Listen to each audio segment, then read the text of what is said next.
Love walked in when he was a freshman, pitching those no-hitters and involved in music. He noticed something else. He really did notice something else. Her name was Marlene Klein, and she was working at the college store. She knew him, but Gordon was far too shy, bashful, reserved, and he never initiated a conversation. He didn't forget her, but Gordon was serious about education. And now here it was his senior year, and his roommate, Norman Peckham, decided there needed to be a change. He pressured Gordon to meet Marlene at the library and asked for a date. But as Gordon made his way there, the minute he saw Marlene, he hightailed it back to the dorm. And Norman, well, he was insistent and dragged Gordon down to the phone booth to make a call where, to Gordon's surprise, Marlene readily accepted. And we know the rest of the story. Almost. Marlene had this spunky, mischievous little kid sister, Audrey, that almost ruined it. One day, Gordon was doing his student teaching, and she blurted out in front of everyone, "I know you. You're dating my sister." And poor shy, reserved Gordon about died on the spot. But by spring vacation, he was ready to ask Marlene to marry him. Asking her father was another matter. Jay Klein was a big, formidable man, a former wrestler, a burly German. He was 43 years old when Marlene was born, and she was special. But remember, Gordon was a man who knew what he wanted. It was probably a rather long conversation, maybe even a grilling. But in the end, Jake was taken by the sincerity and focus of the young man and readily gave his blessing. But we need to back up here just a bit, because Gordon had wanted to make sure this day would even happen. So before he left on that Christmas vacation, he had asked Marlene to go steady, making sure no one would be asking her out while he was gone. But this ever-private person had never even mentioned his newfound love to his parents. And when he received this Christmas card from Marlene, well, you can imagine their surprise. 1956, a beautiful Sunday evening in College Place. Gordon and Marlene were married in the old village church with pink and white flowers and warm candlelight before a large gathering of friends and family, including Norman, that ever-persistent roommate. It was the beginning of a loving 54-year partnership of sharing and support. Their honeymoon was a week at beautiful Wallowa Lake, a gift from Marlene's supervisor at the college store. Oh, but what a shock when upon returning home, all their plans evaporated when Gordon received his greetings from Uncle Sam. Gordon was on his way to far-off Fort Sam Houston, and that August he was inducted into the Army as a medic. It was a difficult separation for these newlyweds, and when Gordon was finally allowed phone calls and heard Marlene's voice, he became so emotionally overcome he couldn't even talk to her. But if you know Marlene, you know that she made up for both of them. Gordon would never be alone again. Somewhere along the way, the military got their act together and realized that Gordon actually had a degree in music. He was immediately transferred to the 323rd Army Marching Band, except they didn't need a trombone player. So Gordon took up the French horn. Part of his orders included teaching music theory, serving as a practice conductor, and giving instrumental lessons to other non-degreed band members. The Army Medical Command band meant no deployment, and Marlene immediately made plans to join him. Her mother got out the old trunk.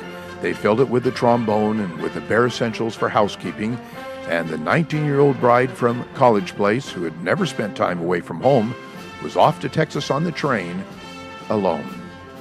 She quickly passed the civil service exam and took a job as senior secretary to a colonel who was chief of the entire 4th Army Finance Department.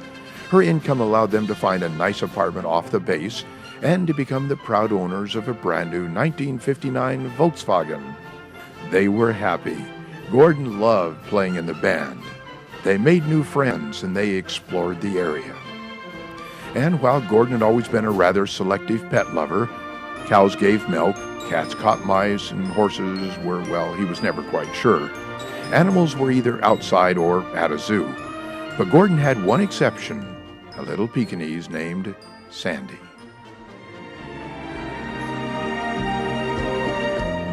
And now we've moved ahead to Seattle Junior Academy, where Gordon takes up his first teaching job.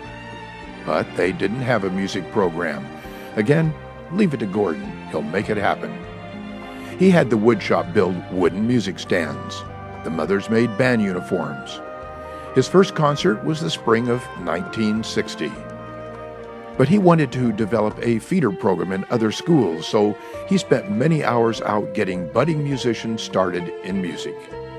And in the summers, Gordon and Marlene went to Eugene, where together they studied for Gordon's Master of Music degree that he received in 1964.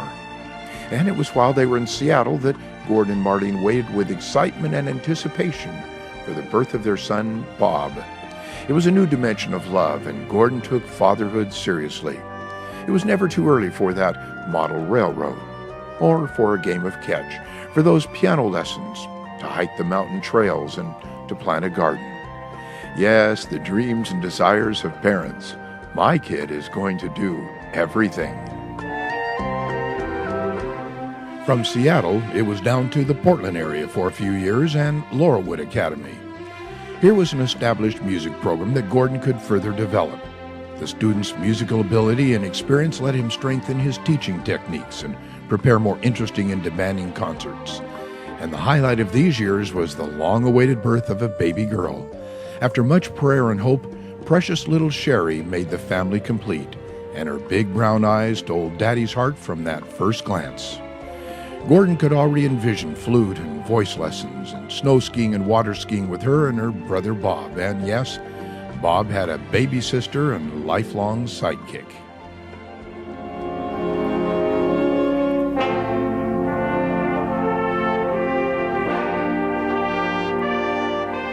Over the years, Gordon learned the realities of academy music programs. As they moved on to Walla Walla Valley Academy, he again inspired parents and students alike to raise money in whatever way they could. On one occasion, they raised nearly $6,000 towards a grand piano, but the school board diverted the money.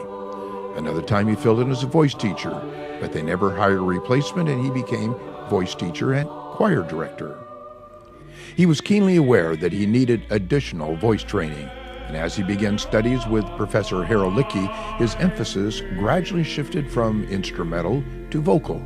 As a tenor, he took on additional roles as a vocalist. Dr. Lickey, Dr. West, and Gordon all became lifelong friends, working together in various productions and concerts.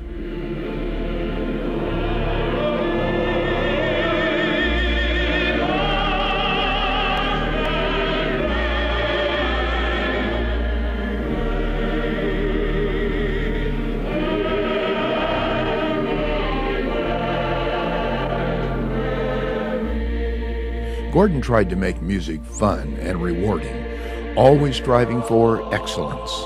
Like that dedicated teacher, Fred Wilbur, back in St. Helens, Gordon tried to encourage his students by being an example. Well, most of the time anyway. Gordon often rode his bike to school in the mornings along with a couple of students, and one morning the local cops decided it was time to give Gordon his only ticket. You see, he hadn't stopped at that stop sign, and he didn't signal a turn. So Gordon got a ticket, the boys had their bikes impounded and rode to school in the squad car, and Gordon, the always upstanding teacher, never lived it down. But some of his students have reminded us that he was a very loving, caring, dedicated teacher who did take time to talk to them and did influence their lives. Gordon's smaller musical groups had performed and traveled throughout the Northwest, from the Oregon State Capitol to St. John's Cathedral in Spokane. Some of his students became professional musicians. One is singing at the New York Metropolitan Opera. Another is a well-known composer. But as it is, there comes an end. While music would still be important, it was not the focus.